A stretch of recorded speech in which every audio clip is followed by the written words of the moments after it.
When we reached the last stop of the City Skylines World Tour back in May of last year, most of us, myself included, believed we'd seen the end of new paid content for City Skylines.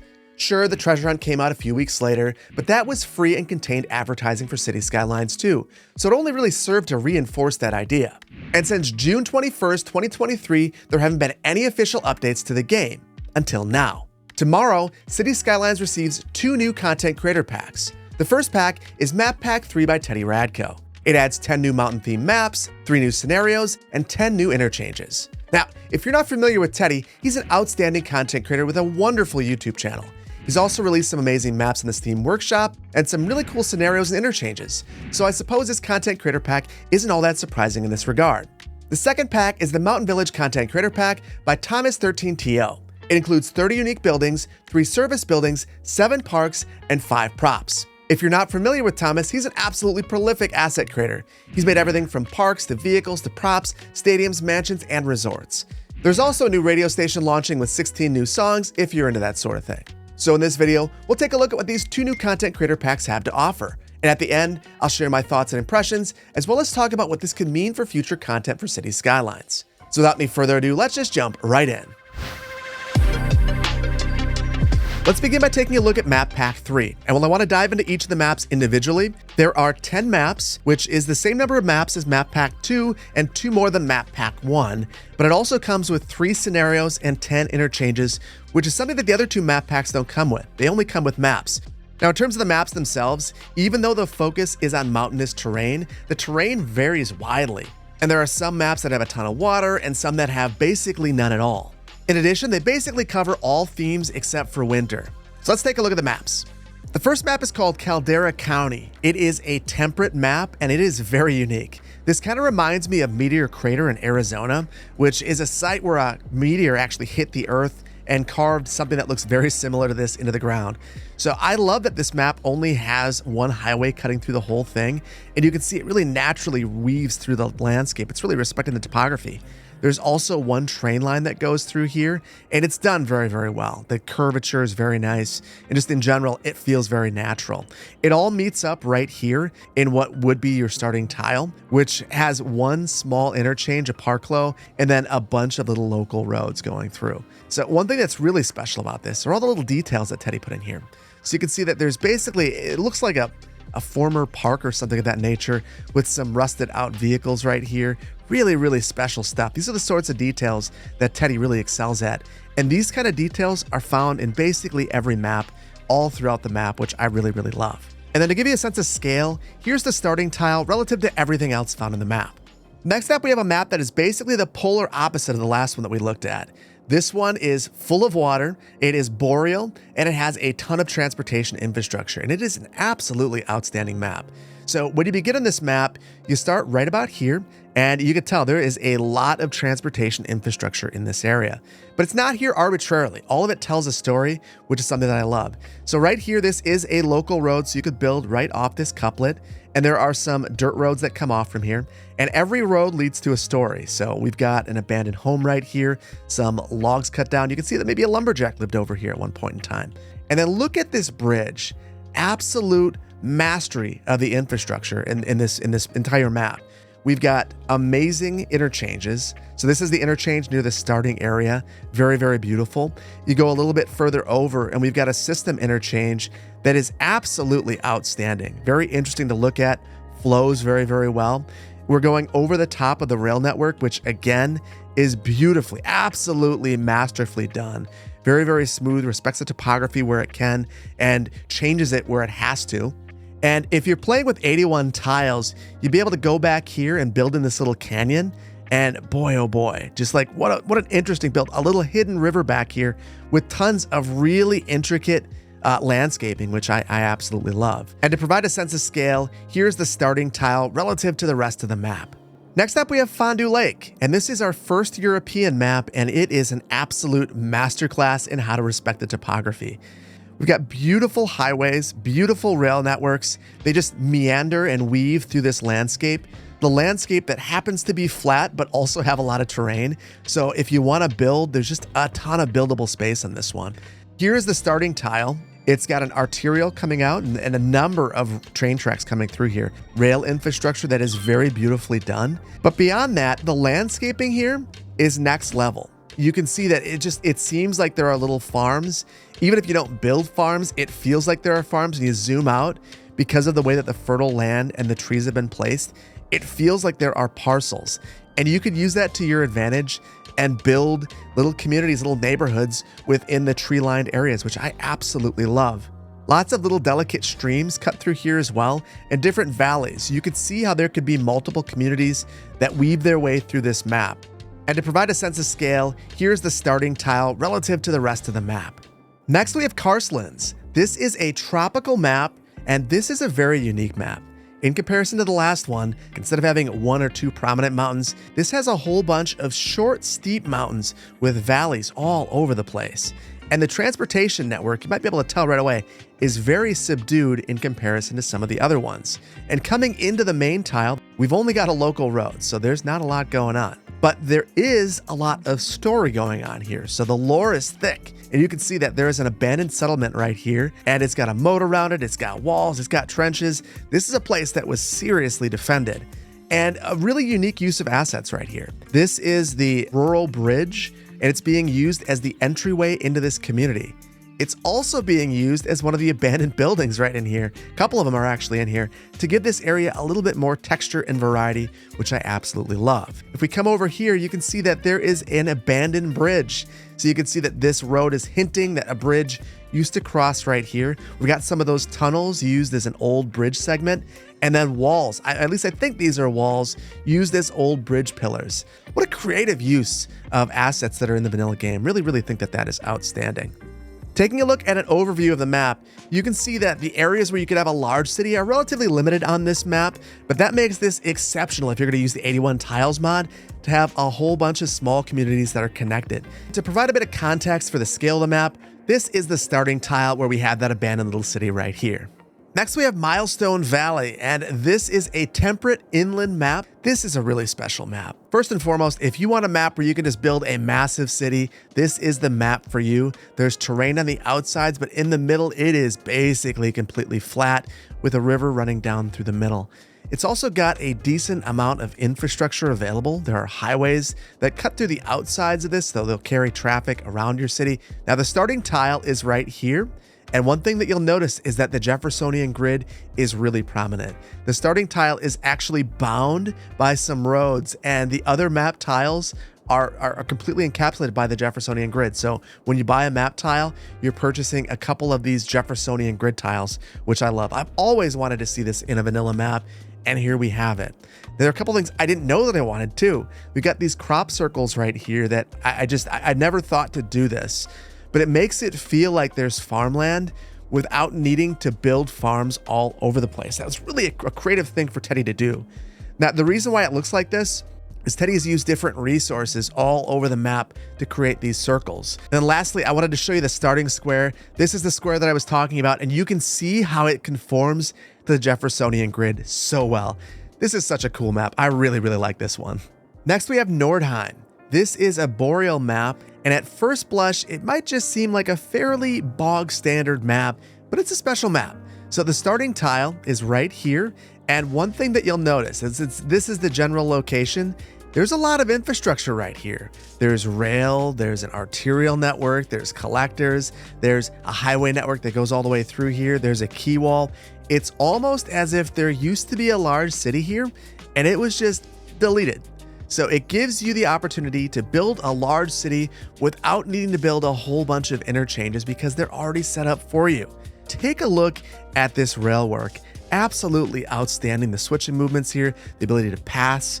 We've got an old abandoned factory here. It looks like maybe some sort of a paper mill, an abandoned ship, all of the logs nice and neatly lined up right there. You get the feeling that this was a really impressive and important place at one point in time, and that time has passed, but you have the opportunity to bring it back if you want to. But check this out. We've got a historic pit mine, and I just love how precise all the transportation infrastructure feels. It feels like this was really meticulously engineered.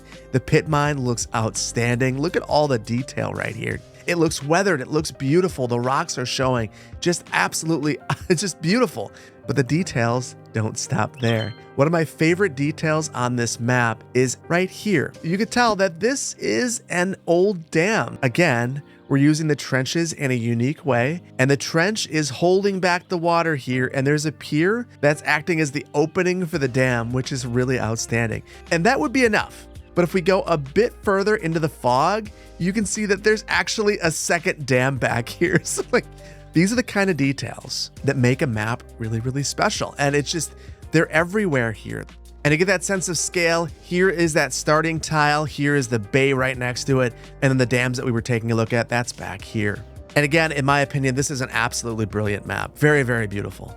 Next, we have Orca Sound, and this is a European map with every mode of transportation available and very little buildable space due to the extreme terrain and tons of water on this map.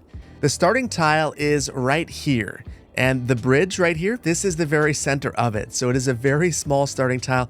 You're gonna kind of struggle to build a small town and make some money, but it's gonna be very satisfying to do it. A lot of old infrastructure here. You can see there's a marina. And then there are a number of unique features. So you can see that we've got a rail line that goes underneath the highway and lines up right here with this highway, and both of them end right here. And it kind of feels like it's just offering you a nice vista and an opportunity to take a look at this ship that's been shipwrecked right here. But what I think it's actually doing is showing you where a bridge used to go across the water and link up right here. And that's just, again, storytelling that goes above and beyond, telling you a story without saying any words. There is a rail line that you think goes into the mountains, but it doesn't. Look at this, it comes through, and this has been collapsed. And this rail line exists on the other side of the mountain as well. And again, over here, doesn't go all the way through. So you could reestablish this if you wanted to, but it's just kind of a remnant of track that I don't know if you'd ever reactivate that or not. It just might be a bit of rail right-of-way that still exists because it was important in the past and is not maintained any longer. I could see having a couple of moderate-sized cities on this map, probably not one where you get a really massive city, or if you want to have a massive city, it ends up coming out like a really dense Sao Paulo type of city. And then finally, I want to provide a bit of context. This is the starting tile right here. Again, not a lot of land to build on. In general, a very interesting map with absolutely beautiful terrain. Next, we have Promise Island. This is a tropical map. The interesting thing about this is that there is a volcano site right here at the center of this island, and there's a ring road that goes all the way around it, but it doesn't go anywhere else. So this is really there so that you can develop other parts of this island, which is really neat. There's also a number of roundabouts right here, and these are areas where I think that Teddy's inviting you to hook up a local road and get started building your city, which is a really, really nice feature. Some really interesting natural features of this map. You could see how maybe this would be a passenger harbor, and the ships could come in right here and have protection from all the waves in the ocean. And right here, just 2 words, Tropical Isthmus. Had me at Tropical Isthmus, super cool. And then to provide some context in terms of scaling, here is the starting tile. We've got that interchange right in the center, and those number of roundabouts where you could start local roads going into your city. This is a very nice, well put together tropical map. Really, really outstanding. Next, we have Red Cliff Reservoir. This is an absolute masterpiece. It's a masterclass in map creation, and I feel like most people aren't going to realize how difficult a map this was to make, but I assure you it is very difficult. First of all, it's a desert map, which is a challenge in and of itself, and Teddy has made it appear that there are fertile areas because of the reservoir. And first of all, going back, reservoirs are difficult to make because you have to basically make land that was not a reservoir and then create the reservoir afterwards if you want it to look like a reservoir. And it completely looks like it. It looks like this was a valley that was flooded. Now, one of the reasons it looks like it is a reservoir is because it actually is. Check this out right here. This is absolutely amazing. So we have a dam right here. So this right here is the dam. Here's the outlet. Obviously, this is not real. It is just an illusion. But this right here is the spillway, and it's actually necessary to maintain the heights right here for the reservoir. So That's next level. I mean, that is incredibly difficult to be able to figure out the water levels here and get it completely right. I can just imagine how much time this took Teddy. So in terms of the infrastructure here, it's all very neat and orderly. It all makes a great deal of sense. You've got rail infrastructure right outside of the main tile being right here. We've got a road going in here, but reasonably, this is a very challenging terrain. There's basically no flat ground anywhere on this map outside of the little bit that you have right here. And even this is hilly. So you're going to have to do a bit of grading to make this work. This to me just screams small town. It screams this is a resort town based upon this area right here, or maybe it is an industry town where you have a fishing industry in this reservoir, but it really doesn't support much else other than that. And to get a sense of the scale of the map, here is the starting area with that interchange. There is the little peninsula right here and the rail infrastructure that's going through it. Right here is that dam for the reservoir that I was showing you a little bit earlier. And the final map that comes in the map pack is Tranquility Cove. It is a temperate map. This map to me has a lot of the same DNA as the Nordheim map. I think it is a really builder-friendly map, lots of flat areas, a little bit of a story, but there's a lot that you can do to build your own. So this is the starting area right here, and you have the opportunity to build on either side of the river. And I really like this because it opens up the opportunity to have maybe an industrial riverfront right here, and then maybe more of a commercial riverfront, maybe having some sort of a passenger terminal over here. And there's a lot of detail. This is a factory that has gone into disrepair, but still has excellent rail infrastructure nearby and excellent highway access. Across the water, there's a little bit less going for you, but you have the start of a local roadway network. You've got a couplet right here, and you could see how this could be the focal point of a downtown area. I could see this being a really high density downtown area with sweeping views all the way around. And if you look over here, there's an old military fort, the ruins of one, at the very top of the hill right here. That could really be the focal point of a city park. Honestly, if I were building a big city, this is very, very, very likely the map I would build it on because it just opens up so many opportunities. And then finally, a little bit of perspective in terms of scale. We've got the starting map tile right here, and you can see you can build on either side of this river. Lots of buildable space in close proximity to that starting tile. In addition to the 10 new maps, you get 3 new scenarios, which I absolutely love. The first is called Growing Pains, and in this one, you have to convert a sleepy village into a metropolis of 100,000 inhabitants, and you only have 10 years to do it. And what makes this even more challenging is that there are multiple losing conditions along the way if you haven't met certain population thresholds. And these get progressively higher as you go along, which makes this a real challenge. The second scenario is called Motorville Mayhem. And in this one, you have to take a historic city and resolve all of its traffic problems. And along the way, you got to make sure that you don't decimate its population or make all of its citizens miserable. And the third scenario is called transit-oriented, and it really presents a difficult task. You have to take a city and design a brand new metro system for it. And that system has to have at least 500 instances of metro tracks and serve 1 million passengers. And you only have 250 in-game weeks to do it. I personally find the inclusion of scenarios to be really exciting because there haven't been new scenarios in a heck of a long time. And I absolutely love scenarios. These could be a ton of fun if you're into this sort of thing. And finally, Map Pack 3 comes with 10 interchanges.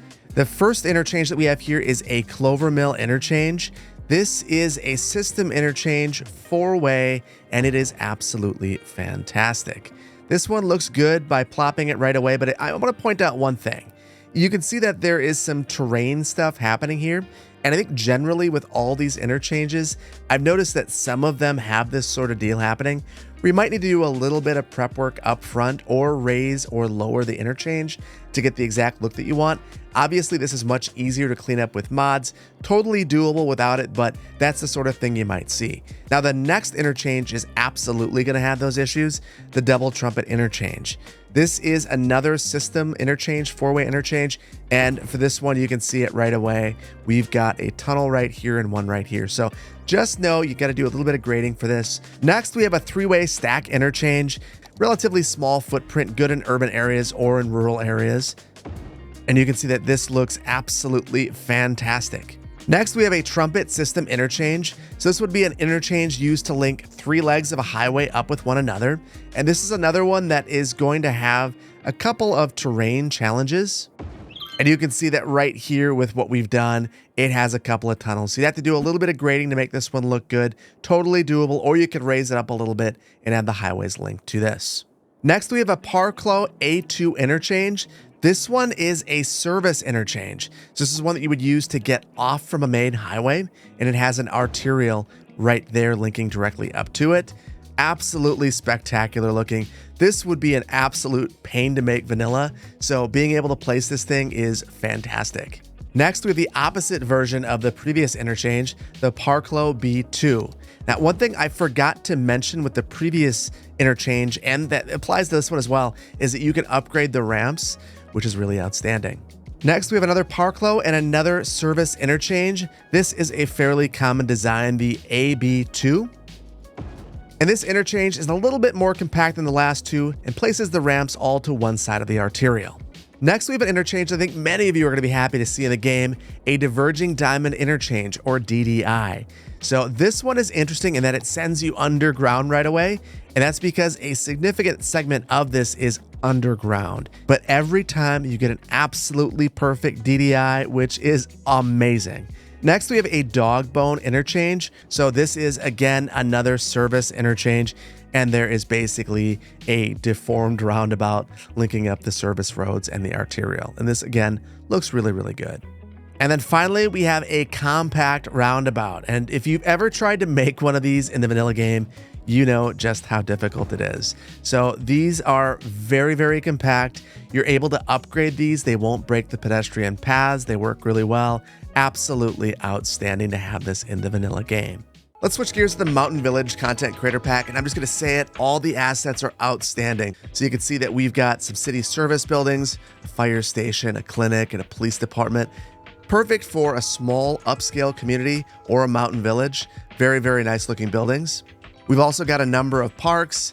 We've got a gazebo park, a mountain buffet, which is really interesting to see a restaurant used as a park, but it's really cool to see.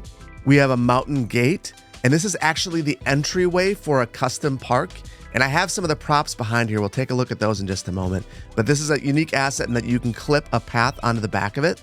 We have a mountain stage, which is a little bit of an amphitheater for small concerts. Next, we have an open air restaurant. And this is similar to the buffet that we were looking at. It is another restaurant that is a park, which is really neat to see. And right here we have this picnic area. And the final park is this sightseeing tower. And it is a very nice looking sightseeing tower. Because these are all parks, these all have to be on the side of the road, which is kind of unfortunate, but it is a game mechanic that I don't think that Thomas could have worked around. Going along with those parks, you get a couple of props. So there is a bench here, a covered picnic table, a fire pit, a hay bale, information building, and a really nice little picnic table. So these are obviously props, so they're not functional, but they look really nice, and you could create a nice custom park with these props. And finally, we get to the star of the show, all of the hotels. And I'm not going to go through these one by one. Suffice it to say, they are all very detailed and very good looking. Couple of things to keep in mind. These are unique buildings, which means that you can only place one of these. But the thing is, there are so many of them, and so many of them share the same architectural vernacular that I think it's okay that you can only place them once. Because I still think you could create a cohesive resort using the different assets one time, because so many of these look similar to other ones. All very detailed, all very cohesive, all very attractive. And I know that these are specifically marketed as mountain lodges, but here's the thing. I think you could use these in a lot of different tourist locations. These are the kinds of buildings that I see in like the Wisconsin Dells near me. So I think these have utility beyond just a mountain village. And boy, oh boy, just look at these. They're all outstanding looking, absolutely beautiful. You can see what an artist Thomas is. I feel like it's fair to mention that these are not hotels. So if you have hotels and retreats, these are not going to function as hotels. They are tourism buildings. So when you click on them, they will draw in tourists.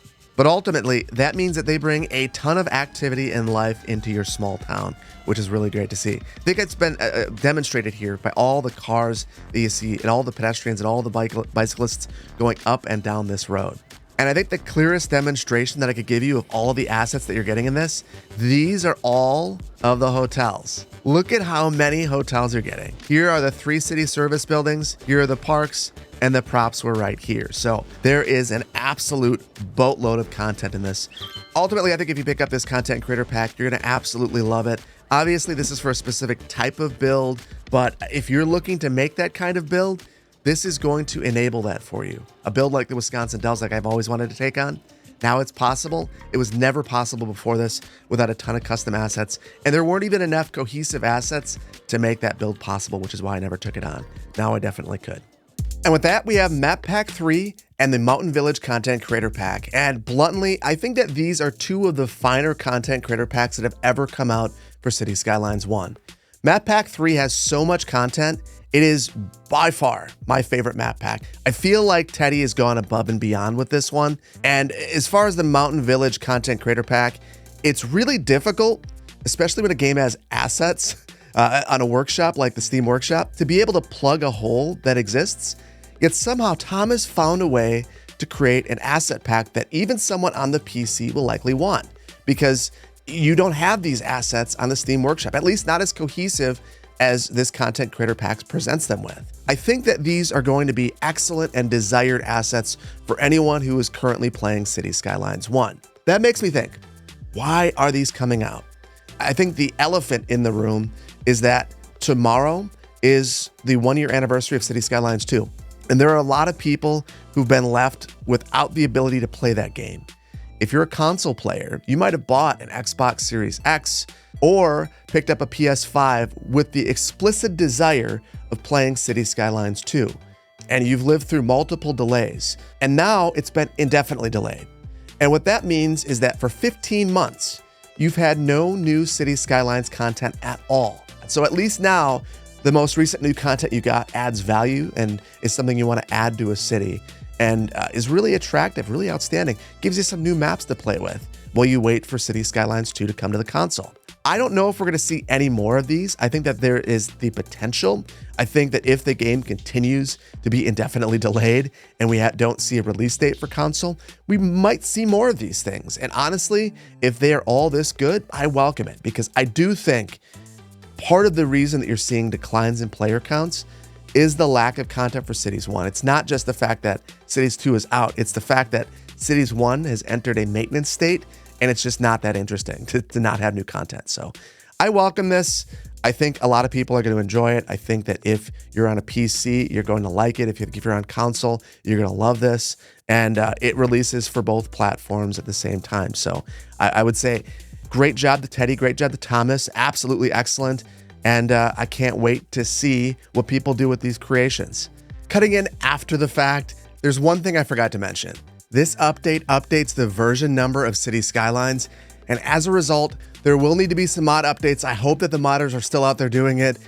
Many mods still work though. I was able to use a network multi-tool, move it, and a variety of other mods without any problems, but just know that some of them aren't gonna work. And with that, I think that we're gonna leave it here. And I really thank you for joining me. I know this is the second time that you're seeing me today, and I hope that I'm not burning you out. So thank you so much. I can't wait to see you in the next one. Take care. Bye-bye.